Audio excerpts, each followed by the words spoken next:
A Totalcar erőmérő következő vendége, ez a BMW M4-es Competition Package, 450 lóerős.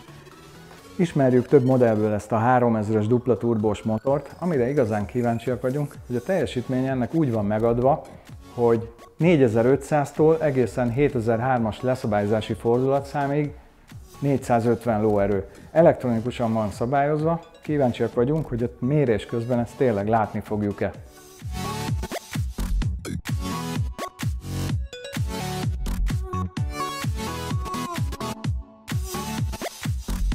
Előfordul, hogy az autó tulajdonosa nem akar kamerák elé állni és nyilatkozni, de elmondta nekünk, hogy ez egy régi vágya volt, hogy egy ilyen autója legyen. Amióta megjelent a 4-es sorozat, pláne az M4-es, azóta szeretne ilyet. Korábban volt VRX STI-je, az is nagyon tetszett neki, de ez egy másik szint. Kérdezgettük, hogy mi az, amit nem szeret az autóban, de azt mondta, hogy ilyen szinte nincs. Nagyon bevált neki, és azt adja az autó, amire számított.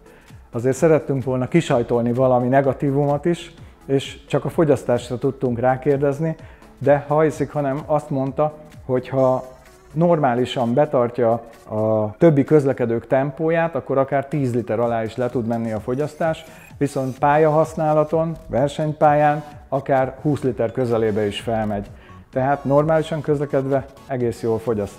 Ezek után tényleg kíváncsi vagyunk rá, hogy mennyit fog itt mutatni a mérőpadon teljesítménye.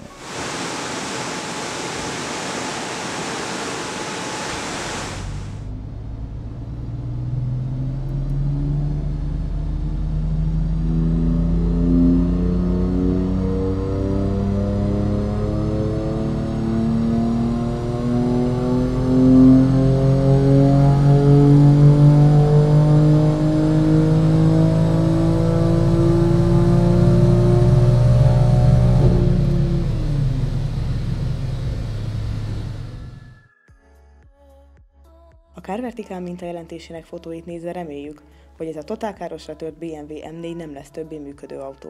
A roncs bizonyos alkatrészei ugyan menthetők, és a sportkupét sehol nem körözi a rendőrség, de az ilyen Egyesült Államokban eladott roncsautók sokszor Európában kelnek új életre, mert időközben valahogy sikerül eltüntetni sötét múltjuk bizonyítékaid. Hogy téged ne verjenek át vásárláskor, kattints a videó alatt található linkre, ahol bármely kiszemelt használt autó alvásszámának megadását követően 20% kedvezménnyel használhatta a Carverticalt. Nehéz helyzetben vagyok egy ilyen mérés után, mert szavakkal nehéz elmondani azt, ami itt történik mérés közben egy ilyen 500 lóerő körüli autónál, de először is az, hogy ez az autó is olyan volt, hogy 4000-nél teljesen megváltozott a hangja, olyan, mintha akkor valami bekapcsolna, vagy még egy motor elindulna. Lehet látni, hogy ott nagyon neki feszül az autó, abban a pillanatban elkezd áramlani a meleg, és egy ilyen helyi szaunát csinál itt a mérőteremből. Hiába van viszonylag sok légköbméter, nagyon hamar befűti, és az adatok magukért beszélnek.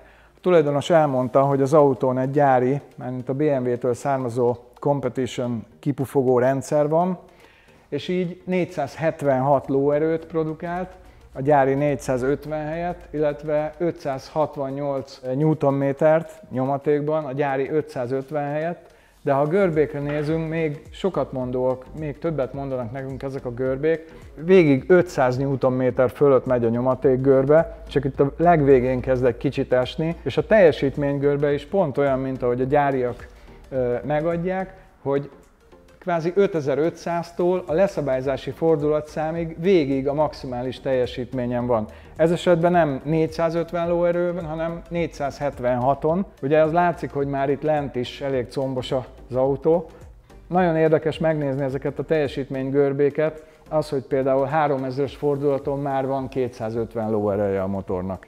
Tehát amikor 3000-esen döcögünk, úgymond ezzel az autóval, 250 lóerő rendelkezésre áll. Ez azért nagyon sokat mondó adat.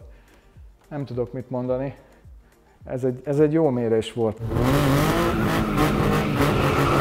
Az erőmérő következő autója, ez a Citroën XM 2.1-es turbodízel motorral, még a régi rendszerű, indirekt befecskendezős, örvénykamrás PSA motor.